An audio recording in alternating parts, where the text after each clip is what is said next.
नमस्कार भक्तों, आप सभी का हमारे चैनल पर स्वागत है। अगर आप हमारे चैनल पर नए हैं तो हमारे चैनल को सब्सक्राइब करें और नोटिफिकेशन का घंटा ऑल पर सेट करें ताकि जब भी हम कोई नया वीडियो डालें तो उसका नोटिफिकेशन आपको सबसे पहले मिल सके।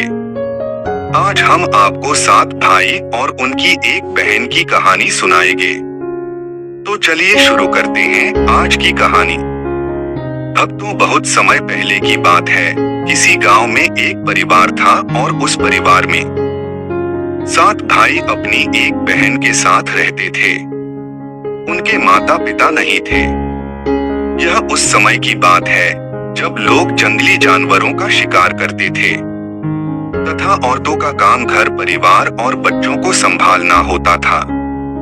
ये 7 भाई उस गांव में अपनी बहन के साथ बड़े प्रेम से रहते थे। 7 भाई जंगल में जाकर जंगली जानवरों का शिकार करते थे और शिकार करके जब घर लाते थे तो बहन उन जानवरों को काटकर उनके मांस को पकाती थी और सभी मिलकर बड़े प्रेम से भोजन किया करते थे। ऐसे ही दिन गुजर रहे थे कि एक दिन 7 भाई जंगल में शिकार करने के लिए निकले थे। शाम होने वाली थी और बहन अपने 7 भाइयों के लिए खाना पका रही थी।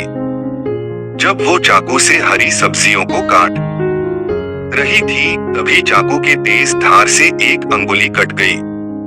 कटी हुई अंगुली से खून बहने लगा। अब बहन सोचने लगी कि यदि उनके भाइयों ने उसकी कटी अंगुली देखी तो वो काफी दुखी हो जाएंगे। इसीलिए उसने सोचा कि अपने भाइयों को इसके बारे में नहीं बताना चाहिए और उनसे यह बात छिपाकर रखनी चाहिए। उसने अपनी ओढ़नी और दीवारों पर खून को पोंछना चाहा, लेकिन फिर दिमाग में विचार आया कि यहाँ तो मेरे भाई आसानी से देख लेंगे। फिर उसने अपने खून को साग में ही पोंछ दिया। जब शाम को 7 भाई शिकार करके घर आए तो बहन ने भाइयों के लिए भोजन परोसा। आज 7 भाइयों को साग बहुत ज्यादा स्वादिष्ट लगा और सभी अपनी अंगुलियां चाटते रह गए और अपने बहन की पाक कला का बखान करने लगे। अपनी तारीफ सुनकर बहन भी बहुत खुश हुई। अगले दिन सभी भाई सुबह खा पीकर जंगल में शिकार के लिए निकल पड़े। वो शिकार तलाशते तलाशते थक गए और एक पेड़ की छाव में बैठ गए और बातों ही बातों में 7 भाई रात के भोजन के बारे में बात करने लगे। रात में बहन ने जो साग बनाया था उसी की चर्चा करने लगे। सभी कहने लगे कि इतना स्वादिष्ट साग उन्होंने कभी नहीं खाया।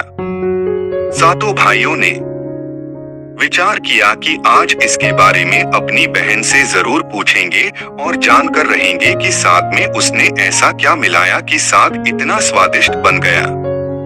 जब सभी भाई घर आए तो अपने बहन के खाने की तारीफ करने लगे। बहन बड़ी खुश हुई। तब 7 भाइयों में सबसे बड़े भाई ने अपनी बहन से पूछा कि कल तुमने साग में ऐसा क्या क्या मिला दिया था कि साग इतना स्वादिष्ट बन गया। बहन ने बहाना बना दिया जिससे उनको सच्चाई न पता चल सके। तब बड़े भाई ने बहन को अपनी सौगंध देते हुए कहा कि बहन मुझे सच सच बताओ। तब बहन ने सब कुछ सच सच बता दिया और कहने लगी कि साग में मैंने अपना थोड़ा सा खून मिला दिया था क्योंकि चाकू से मेरी अंगुली कट गई थी। उसके बाद सभी 7 भाई भोजन करके सोने के लिए चले गए। तभी 7 भाइयों में से सबसे बड़े भाई ने कहा कि खून की चंद बूंदें मिलाने से साग इतना स्वादिष्ट बन गया तो बहन का मांस कितना स्वादिष्ट होगा। सभी भाइयों ने अपने बड़े भाई की हाँ में हाँ मिलाई और अगले दिन भोजन करके सभी भाई शिकार के लिए निकल पड़े। 7 भाइयों ने अपनी बहन को जान से मारने का प्लान बना लिया और कहा कि उसको मारकर उसका मांस पकाकर खाएंगे। लेकिन यह बात 7 में से सबसे छोटे भाई को पसंद न आई। वह अपनी बहन को बचाने के लिए बहुत बेचैन था। वह इसका खुलकर विरोध नहीं कर सकता था। क्योंकि 6 भाई एक तरफ थे और वो अकेला था। शिकार करने के बाद सभी भाइयों ने एक टीले पर बांस के पट्टों का बना एक चबूतरा बनाया, जिसे चांग कहते हैं। उनकी योजना यह थी कि बहन को बहला फुसलाकर यहाँ पर लाएंगे और तीर मारकर अपनी बहन की हत्या कर देंगे और उसका स्वादिष्ट मांस खाएंगे। अगले दिन बड़े भाई ने अपनी बहन से कहा कि बहन, अब तुम विवाह योग्य हो चुकी हो और हमने तुम्हारे लिए एक योग्य वर की तलाश की है। अतः तुम सज सवर कर हमारे साथ चलो। बहन अपने भाई की बात सुनकर बड़ी खुश हुई और तैयार हो गई। चलते चलते जब बहन थक गई, तब वह अपने बड़े भाई से कहने लगी कि भाई, और कितना दूर चलना होगा। तब बड़े भाई ने कहा कि बहन, अब थोड़ी ही दूर वो जो टीले के ऊपर चांद दिख रहा है, वहीं पर जाना है। टीले पर पहुंचकर बड़े भाई ने अपने छोटे भाइयों से कहा कि इसे रस्सी से बांस के खंभे के सहारे बांध दो।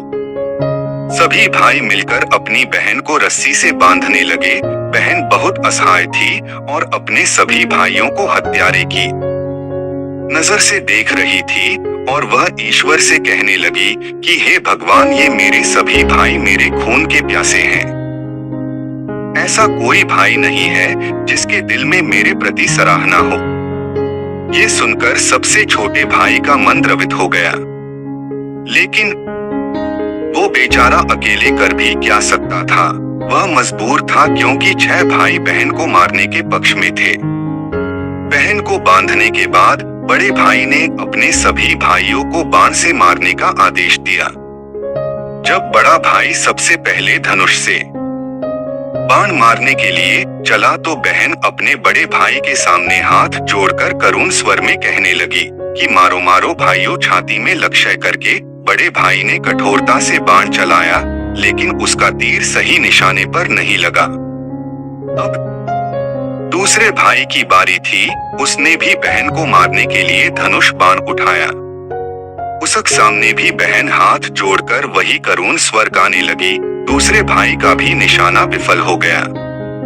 इसी तरह से 6 भाई ने अपनी बहन को तीर से मारने की कोशिश की, लेकिन सभी विफल रहे। अब 7वें भाई का नंबर आया और सभी भाई कहने लगे कि भाई, पूरी ताकत से तीर चलाना और बहन को एक ही तीर में ढेर कर देना। यदि तुम्हारा निशाना चूक गया तो तुम जिंदा नहीं बचोगे। हम सब मिलकर तुम्हें मार देंगे।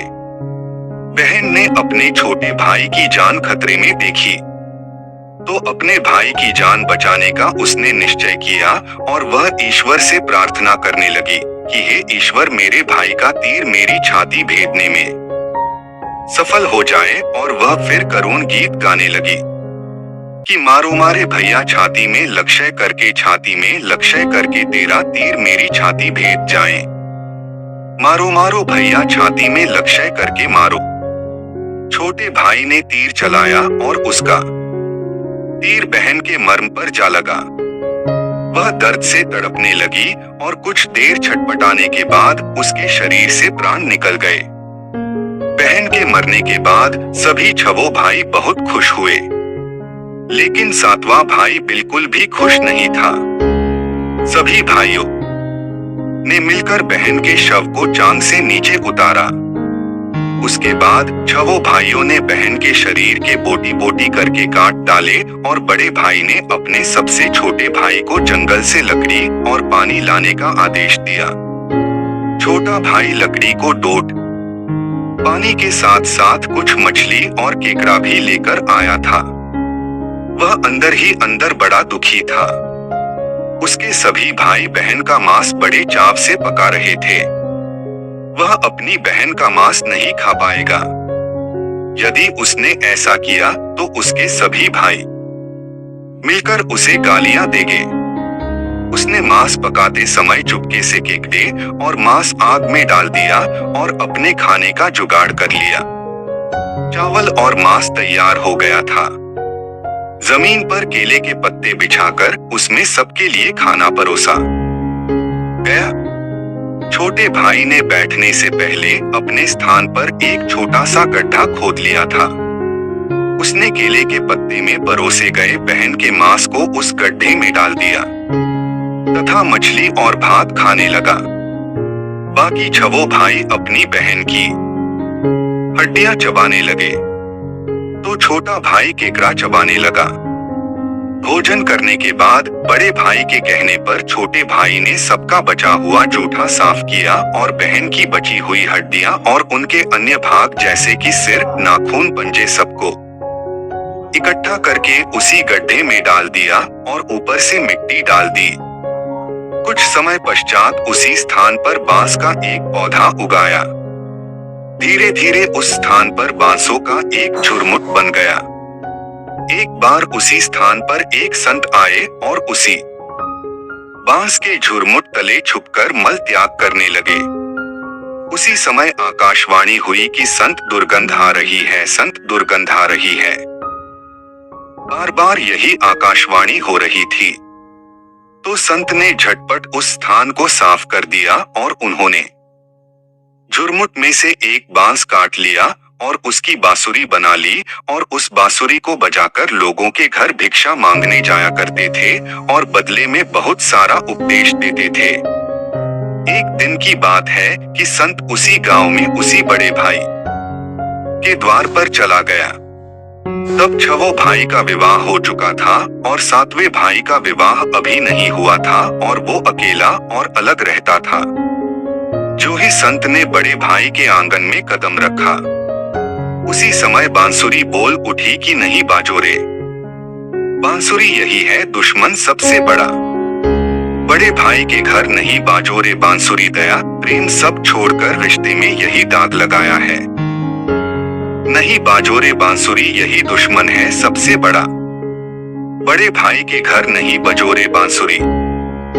योगी के बांसुरी से बार बार यही आवाज निकल रही थी, जिसको सुनकर बड़े भाई को पसीने आने लगे।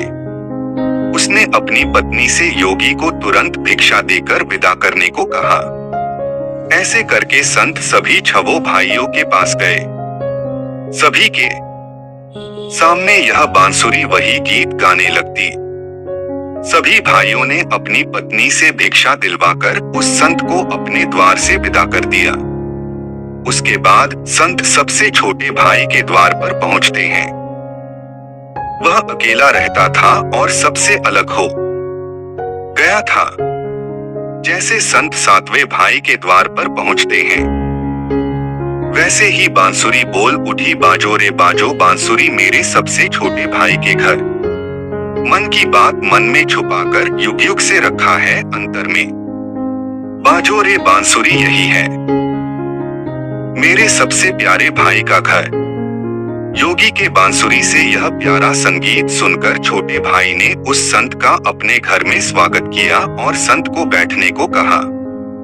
संत को जलपान करवाया तो छोटे भाई ने बांसुरी के बारे में योगी से पूछा तो संत ने सब कुछ कह सुनाया कि उसने कैसे बांस को काटकर बांसुरी बनाई है और कैसे आकाशवाणी हुई थी।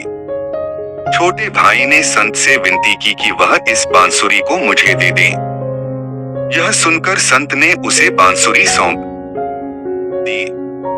संत के चले जाने पर छोटे भाई ने बांसुरी को अपने सिरहाने पर धूप दीप जलाकर बड़े सम्मान के साथ रख दिया। कुछ समय बाद छोटे भाई के घर में परिवर्तन दिखाई देने लगा। जब वो काम से घर लौटकर आता तो अपना घर साफ सुथरा पाता।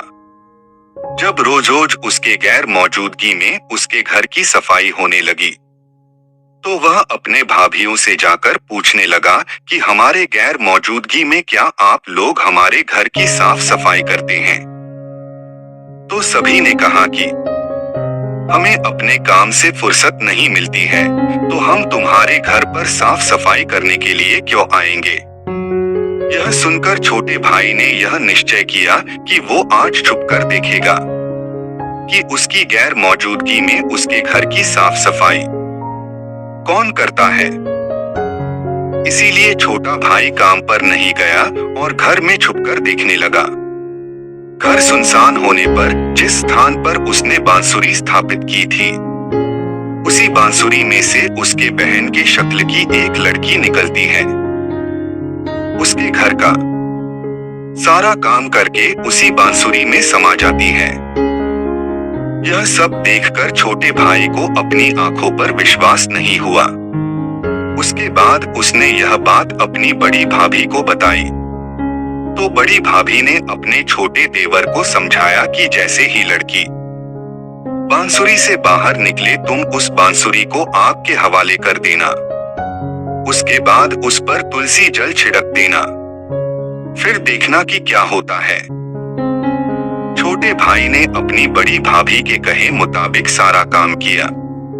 उसने बांसुरी से लड़की के निकलते ही बांसुरी को आग के हवाले कर दिया और लड़की पर तुलसी जल छिड़क दिया। तुलसी जल के स्पर्श से वह लड़की मानव रूप में आ गई। भाई ने देखा तो यह उसकी छोटी प्यारी बहन है। उसने अपनी बहन को गले से लगाया। उसके बाद दोनों भाई बहन बड़े प्रेम से रहने लगे। बहन ने भाई को और भाई ने बहन को अपना लिया और दोनों उसी घर में प्रेम पूर्वक रहने लगे।